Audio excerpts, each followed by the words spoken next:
It's a crisp autumn evening in London, 1944. The city's wartime blackout shrouds the streets in darkness, but life pushes on. Families huddle around radios, soldiers grab a quick pint, and air raid sirens have gone silent for the night. Then, without a whisper of warning, a thunderous explosion rips through the air. Buildings crumble like cards, flames erupt from shattered gas lines, and screams fill the void. No buzz of incoming bombers, no time to scramble to shelters. This was the nightmare unleashed by the V-2 rocket, Hitler's vengeance weapon. A silent killer from the skies that struck terror into the hearts of millions and forever changed the face of warfare. But how did this monster come to life? Picture a brilliant but morally ambiguous engineer, Werner von Braun, toiling in secret German labs, defying the chains of the Treaty of Versailles that had clipped his nation's military wings. Officially dubbed Aggregator, or Beheltungswaffe. DOS. The V-2 wasn't just a bomb, it was a technological marvel born from desperation. First fired in combat on September 8, 1944, against Paris, it soon rained down on London and beyond, with nearly 6,000 produced in underground factories powered by forced labor. Allied bombs hammered these sites, but the rockets kept coming, each one a gamble.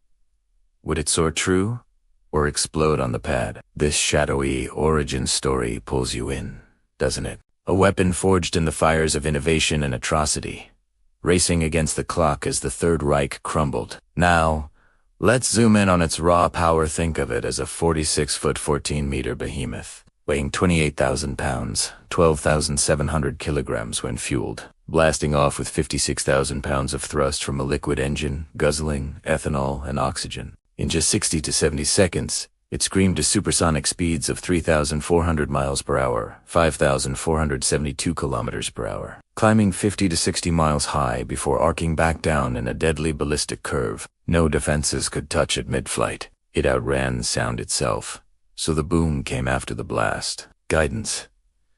Primitive gyroscopes kept it roughly on course, but accuracy was a crapshoot of fun missing by miles. Yet, that 2,200-pound, 1,000 kilograms Amatol warhead packed enough punch to carve craters, 60 feet wide and 20 feet deep, turning city blocks into rubble in a 5-minute flight from launch to impact.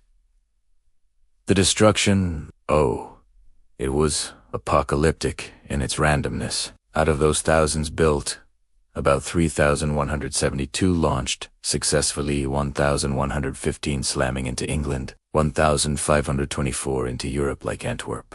Picture the horror.